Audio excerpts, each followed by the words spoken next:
নমস্কার, গল্প সমগ্র চ্যানেলে আজকে আপনাদের কাছে নিবেদন লোকেন রায়ের কাঠবাবুর খাট। শুরু হচ্ছে আজকের গল্প কাঠবাবুর খাট।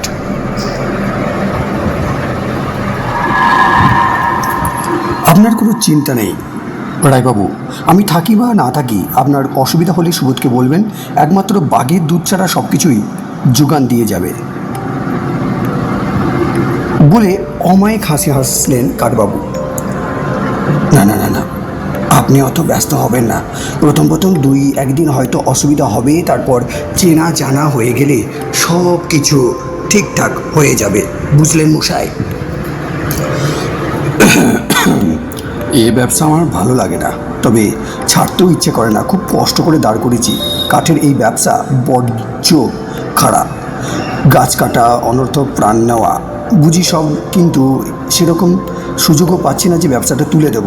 বাজারে বহু টাকা পড়ে রয়েছে। দুহারা চেহারা, মাথায় অল্প টাক, চোখে পাওয়ারফুল চশমা। একসময় রং ভালো ফর্সা ছিল, রোদে পুড়ে তামাটে হয়ে গেছে। পুরো নাম রসময় দাম, আদিবাড়ি খুলনা। কাঠের ব্যবসা করতে করতে লোকজনের কাছে রসময় দাম এখন পরিচিত কাঠবাবু হিসাবে। কাঁটা বাগানে তিনটে কাঠচেরাই কল, বিশাল কাঠের ব্যবসা। পড়াশোনা শেষ করে চাকরির জন্য ঘুরছি, সেই সময় চোখে পড়ে বিজ্ঞাপনটা। কাঠবাবু তার সমিলের জন্য অল্প বয়স্ক ম্যানেজার চাইছেন। হঠাৎ কি মনে হলো সরাসরি একদিন গিয়ে হাজির কাঠবাগানে। প্রাথমিক কথাবার্তার পর কাঠবাবু আমাকে মনোনীত করলেন ম্যানেজার হিসাবে। কাঠবাবুর শুধু একটাই কথা, মাইনের ব্যাপারে আপনার কোনো অসুবিধা হবে না। আপনি ভাই ব্যবসাটা একটু দেখবেন। সব চোর চুরি করে কাঠ বিক্রি করে দেয়, আর সব সময় খদ্দের ঠকানোর চেষ্টা। এই জিনিসটা আমি বড্ড অপছন্দ করি। পয়সা নেব, সঠিক জিনিস দেব। তঞ্চকতা করা আমার ধাতে সয় না। প্রায় 5 বিঘে জমির উপর 3টে সমিল, বিশাল বাগান আর কাঠবাবুর দোতলা বাড়ি। বিশাল বাড়িতে অগুন্তি ঘর, বেশিরভাগ ঘর তালাবন্ধ হয়ে পড়ে থাকে। বাকি ঘরগুলিতে লেবাররা এবং কর্মচারীরা থাকে। দোতলায় দক্ষিণ দিকের একটি ঘরে সুবোধ আমার থাকার জায়গা করে দিল। বেশ প্রশস্ত ঘর। আসবাব বলতে একটা খাট, 2টো চেয়ার আর একটা টেবিল। এরকম একটা খাট আজকাল আর দেখা যায় না। বাগনকওয়ালা পা, দুদিকে কারুকার্য করা আর তেলাপোকা রঙের পালিশ। বড় বড় জমিদার বাড়িতে এবং সিনেমায় এই খাট দেখা যায়। ঘরটায় আলো হাওয়া বেশ। এই ধরনের ঘর আমার বেশ পছন্দ। জামা কাপড় ছাড়ছি এমন সময় কাঠবাবু ঘরে ঢুকলেন, সঙ্গে এক মহিলা। কাঠবাবু বললেন, রায়বাবু, এ হলো হারুন মা, আপনার রান্নাবান্না কাচাকুচি ওই করে দেবে, খুব ভালো মেয়ে বলে হারুন মার দিকে ফিরলেন। শোনো হারুন মা, বাবুর দিকে খেয়াল রেখো, যা বলবে তাই শোনো, কিন্তু প্রয়োজনীয় নির্দেশ দিয়ে শেষে আমাকে বললেন, তাহলে আমি আসি রায়বাবু। ওদিকে গাঙ্গুলিদের বাগানে কিছু গাছ দেখতে যাওয়ার কথা আছে, দেরি হয়ে যাবে। কাঠবাবু নিচে নেমে গেলেন। ওপরে দাঁড়িয়ে দেখলাম ল্যাজ ঝেড়ে সাইকেল নিয়ে কাঠবাবু চোখের আড়ালে চলে গেলেন। হারুন মা ঘরের জিনিসপত্র গুছিয়ে রান্নার ব্যবস্থা করতে লাগলো। কয়েকজন কর্মচারী বাদ দিয়ে প্রত্যেকেই খুবই ভালো, যা বলে তাই শোনে।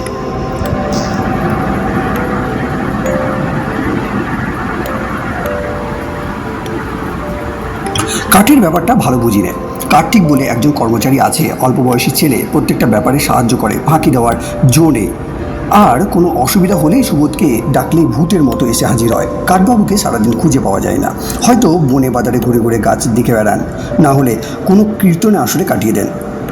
এরকম অদ্ভুত লোক দেখিনি। সম্পূর্ণ অপরিচিত একজন হাতে ব্যবসা তুলে দিয়ে নিশ্চিন্ত আছেন। সারাদিনে কাজকর্ম সেরে সন্ধ্যাবেলায় হিসাব নিয়ে বসি। কাঠবাবুকে সন্ধ্যাবেলায় ডেকে টাকা হাতে তুলে দিই, আবার টাকার প্রয়োজন হলে কাঠবাবুর কাছে চেয়ে নিই। একদিন সকালবেলা হঠাৎ দেখি একটা বড় সড়ো লোহার সিন্দুক রেখে গেলেন আমার ঘরে। সিন্দুক কী হবে জিজ্ঞাসা করতেই কাঠবাবু বললেন, সিন্দুকটা আপনার কাছেই রাখুন, রোজ রোজ ও ঝামেলা আমার আর ভালো লাগে না। টাকা পয়সা আপনার কাছেই রাখবেন রায়বাবু, আমি মাসে শেষে একবার হিসাবটা দেখে নেব। টাকা পয়সার ব্যাপারটা আমার বরাবরের অপছন্দ। দায়িত্ব আরও বেড়ে গেল। চাবির গোছাটা আমার হাতে ধরিয়ে দিয়ে কাঠবাবু বললেন, আরে চিন্তার কিছু নেই, আমি তো আছি বলেই সেই মন ভোলানো হাসি। বেকার জীবন থেকে সম্পূর্ণ এক নতুন জীবন, কোনো অসুবিধা নেই। আস্তে আস্তে সকলের কাছে জনপ্রিয় হয়ে উঠেছি। কারণ মায়ের সে লজ্জা পাবার নেই। কার্তিক আর সুবোধ যেন ভাইয়ের মতো হয়ে গেছে। কার্তিক আর সুবোধ নিচে থাকে, কাঠবাবু ওপরেই থাকেন। তবে আমার ঘর থেকে 3-4টি ঘর পরে মাঝে মধ্যে রাত্রিরে এসে কাঠবাবু জিজ্ঞাসা করেন, কী রায়বাবু, কোনো অসুবিধা নেই তো? হলেই বলবেন কিন্তু। শীত ক্রমে জাঁকিয়ে পড়েছে। সন্ধে 6টার মধ্যে মিল বন্ধ হয়ে যায়। লেবাররা সকাল সকাল খাওয়া দাওয়া সেরে লেপের মধ্যে ঢুকে পড়ে। আমি আর কি করি, ঘরে ঢুকে এর খাতাপত্রের হিসাব মিলিয়ে সরা লেপে তোলায়। দরজা ভেজানো থাকলে কাঠবাবু ঘরে এসে খানিকক্ষণ গল্প গুজব করেন, আর বন্ধ দেখলে আমাকে আর ডাকেন না। সকাল সকাল ঘুমিয়ে পড়লে এক অশান্তি, ভোরের দিকে ঘুম ভেঙে যায়, আর ঘুম আসতে চায় না। শুয়ে থাকা ছাড়া আর কোনো কাজ নেই, কি আর করা যাবে, চুপচাপ শুয়ে থাকতে হয়। সেদিন জাঁকিয়ে শীত পড়েছে। অন্যান্য দিনের তুলনায় একটু সকাল সকালই শুয়ে পড়েছি। কখন যে ঘুমিয়ে পড়েছি তার ঠিক নেই। আচমকা ঘুম ভেঙে গেল। ঘুম ভাঙতেই দেখি খাটটা দুলছে, আসতে নয় বেশ জোরেই। বুঝলাম ভূমিকম্প, এবং ভূমিকম্পর তীব্রতা বেশি না হলে খাট অত দোলে কী করে। লেপ সরিয়ে লাফ মেরে খাট থেকে নামলাম। দরজা খুলে নিচে নামতে হবে, নইলে যে কোনো মুহূর্তে ঘরটা মাথার ওপর ভেঙে পড়তে পারে। মেঝেতে পা দিয়ে দেখি ভূমিকম্প থেমে গেল। ঘাম দিয়ে জ্বর ছাড়লো। মনে মনে ভাবছি বেঁচে গেলাম। পরদিন সকালে উঠে সুবোধকে বললাম, কাল রাতে কী রকম ভয়ঙ্কর ভূমিকম্প হয়েছে। সুবোধ আকাশ থেকে পড়ল। ভূমিকম্প? কি যে বলেন স্যার? অতক্ষণ ধরে বাড়িটা দুলছিল, কাঁপছিল, টের পাওনি? সত্যি ঘুম বটে তোমার। সত্যি বলছেন? ভূমিকম্প? না তো মিথ্যে বলছি। হতে পারে ঘুমিয়েছিলাম। সুবোধের বিশ্বাসের মধ্যে যেন একটা কিন্তু রয়ে গেল। মজার ব্যাপার, কাঠগুলার যাকেই ভূমিকম্পের কথা বলি সেই অবাক চোখে তাকিয়ে থাকে, যেন ভূমিকম্প হয়নি। মুখেও তারা একই কথা বলে। সকলের কাছে শুনে আমার মনেও কীরকম কিন্তু ঢুকে গেল। তাহলে কি গত রাতে ভূমিকম্প হয়নি? পুরোটাই স্বপ্ন বিভ্রম? কিন্তু আমার যে পরিষ্কার মনে আছে খাটটা প্রচণ্ড দুলছিল, আর খাট থেকে মেঝেতে লাফ মারার পর ভূমিকম্প থেমে যায়। সপ্তাহে ঘটেছে সজ্ঞানে। সেদিনের রাতের ঘটনাটা আমার মনে একটা খটকা ধরিয়ে দিল। এর মধ্যে আর কোনো ভূমিকম্প হয়নি, কিন্তু সেদিন রাতে যা ঘটে গেল তার জন্য আমি বিন্দু মাত্র প্রস্তুত ছিলাম না। এমনিতেই আমার ঘুম বরাবর খুবই পাতলা। সেদিন খুট করে আওয়াজ হতেই ঘুমটা ভেঙে গেল, আর ঘুম ভেঙে চোখ মেলতেই দেখি এক ছায়া মূর্তি মাথার কাছ থেকে সরে গিয়ে সিন্ধুকের পাশে গিয়ে দাঁড়ালো। অন্ধকারের মধ্যে পরিষ্কার বুঝতে পারছি একটা মানুষ। ভয়ে গা শিউরে উঠল। ওই সিন্ধুকে কাঠগোলার পুরো টাকা।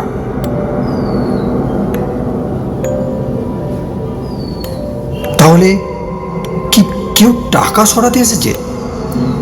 ভয়ে পা ভারী হয়ে আসছে। পরক্ষণেই মনে হলো ঘরের দরজা তো বন্ধ, ভিতর থেকে খিল দেওয়া। তাহলে ঘরের লোক ঢুকলো কি করে?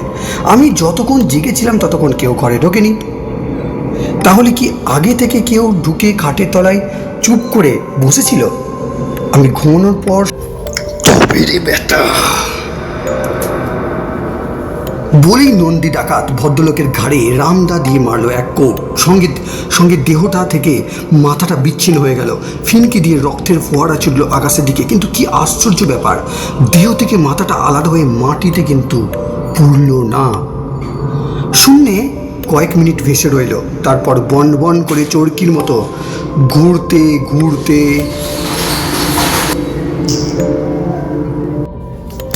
বাইরে থেকে ভারী গলায় কেউ আওয়াজ দিল, আমরা পুলিশ, দরজা খুলুন। পুলিশ? থানায় গিয়ে জয়েন্ট পিটিশনার দিয়ে আসার পরও পুলিশ? কাঁপা কাঁপা বুকে দরজা খুলতেই হুড়মুড় করে কয়েকজন উর্দি পরা লোক ঘরে ঢুকে এলেন। তাদের মধ্যে কালো ও খেকুড়ে চেহারার থানার মেজবাবুকে চিনলেন দীপ্তাগ্নিবাবু।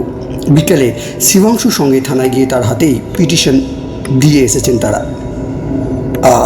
আপনি স্যার? হ্যাঁ আপনি। মুখ থমথম করছে মেজবাবু। ঘাড় ফিরিয়ে পেছনে দাঁড়ানোর কনস্টেবলকে অর্ডার করলেন, যাও গাড়ি থেকে দেবার্তি বাবুকে নিয়ে এসো। কে দেবার্তি বাবু? বলেই দীপ্তাগ্নিবাবুর মনে পড়ে গেল। বললেন, দেবু শিবাংশু প্রামাণিকের ছেলে? রাইট। মেজবাবু তীক্ষ্ণ চোখে দেখছেন। তবে কি পিটিশনের কাজ হয়নি? দেবুর প্রেসারে পুলিশ ছুটে এসেছে তাকে ধরে গারদে ভরে দেওয়ার জন্য। কিন্তু এত বড় বাড়ি ফাঁকা পেলে কি করে যাবেন এখন পুলিশের সঙ্গে? সব চোরে লুটে পুটে নেমেছে। কেন যে লজ্জায় পড়ে আজ শিবাংশুকে তার সঙ্গে থাকতে বললেন না? দীপ্তাগ্নিবাবুর মনে হচ্ছিল মাথার চুল ছেড়েন, গলা ফাটিয়ে কেঁদে ওঠেন। কাল গঙ্গার ঘাটে কি সর্বনাশ কাণ্ড ঘটিয়েছেন এসেছেন তিনি। ভাবতে ভাবতে ঘরে এসে দাঁড়ালো শিবাংশুর ছেলে দেবু। তার দিকে চেয়ে দীপ্তাগ্নিবাবু জোর ধাক্কা খেলেন। দেবুর পরনে কাছা, তীব্র শোকে মুখখানা কালো হয়ে আছে। তার বাবা মারা গিয়েছেন। বাবা বলো কি? দীপ্তাগ্নিবাবু স্তম্ভিত হয়ে গেলেন। আরে বিকেলেই তো তোমার বাবার সঙ্গে দেখা হয়েছে আমার। ও পলকে দেবুর মুখখানা মরার মতো সাদা হয়ে গেল। দীপ্তাগ্নিবাবুর দিকে চেয়ে ভয়ার্ত গলায় প্রশ্ন করল, দীপ কাকা বাবার সঙ্গে বিকেলে? সত্যি সত্যি আপনি থানায় গিয়েছিলেন জয়েন্ট পিটিশন দিতে? হ্যাঁ হ্যাঁ নিশ্চয়, দীপ্তাগ্নিবাবু বললেন। শিবুই তো আমাকে নিয়ে গেল। এই তো মেজবাবু সাক্ষী আছেন। ঘাড় দুলিয়ে সায় দিলেন মেজবাবু। দেবুকে বললেন, কি বলেছিলাম দেবার্থীবাবু? এবার বিশ্বাস হলো তো? আপনার বাবাই চাননি আপনি দীপ্তাগ্নিবাবুর বিরুদ্ধে এফআইআর করো। দীপ্তাগ্নিবাবু চমকে উঠলেন। অফিসারের দিকে চেয়ে ব্যস্তভাবে প্রশ্ন করলেন, ও কি আমার নামে এফআইআর করেছে? করেননি, তবে করতে গিয়েছিলেন। মেজবাবুর মুখ থেকে গাম্ভীর্য খসে পড়ল। চঞ্চলভাবে চারপাশটা দেখে নিয়ে গলা খাটো করে বললেন, বাবার সৎকার করে শ্মশান থেকে এই একটু আগে উনি ডাইরেক্ট চলে আসেন থানায় আপনার নামে এফআইআর করতে। আমি দেখিয়ে দিলাম আপনার পিটিশন, কিন্তু বিশ্বাসই করতে পারলেন না। তখন আমি বললাম, বিশ্বাস না হয় চলুন দীপ্তাগ্নিবাবুর বাড়ি। দীপ্তাগ্নিবাবুর মনে হলো বুকটা ব্যথা ব্যথা করছে। তাড়াতাড়ি এগিয়ে গিয়ে ধপ করে চেয়ারে বসে সুন্দর দৃষ্টিতে তাকালেন মেজবাবুর দিকে। আপনিও বলছেন শিবু মারা গিয়েছে? আমার এতদিনের একজন বন্ধু মারা গেল, একটা খবর পর্যন্ত পেলাম না। মেজবাবু বিষণ্ণভাবে ঘাড় দুলিয়ে বললেন, কি করে ভাবেন? শুনলেন তো, উনি তার বাবার মৃত্যুর জন্য আপনাকেই দায়ী করেছেন। কাল আপনারা ঝগড়া মারপিট করছিলেন না? করেছিলাম, 100 বার করেছিলাম। দীপ্তাগ্নিবাবু আচমকা উত্তেজিত হয়ে উঠলেন। দেবুর দিকে চেয়ে ঘোরের মাথায় বলতে লাগলেন, শোনো দেবু, যতই আমরা লড়াই ঝগড়া করি না কেন, আমরা কিন্তু পরস্পরে বন্ধুই ছিলাম, জেনুইন বন্ধু। তোমার বাবা আমাকে কতটা ভালোবাসতেন বিশ্বাসই করতে পারবে না। কিন্তু দীপ কাকা, আমি বা বিশ্বাস করি কি করে? বলে দেবু যা জানালো অকল্পনীয়।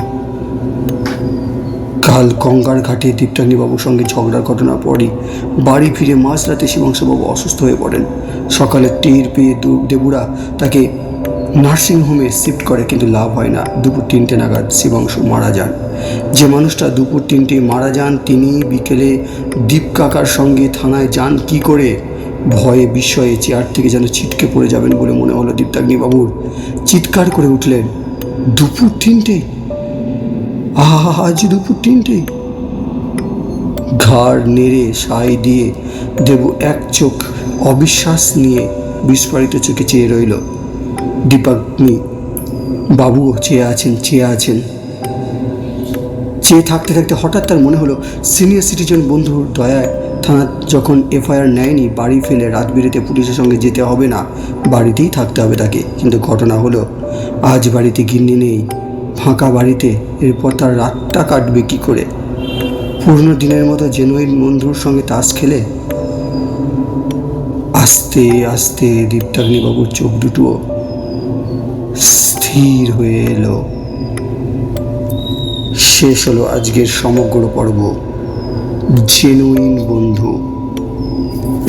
গল্পটি কেমন লাগলো অতি অবশ্যই কমেন্ট করে জানাবেন।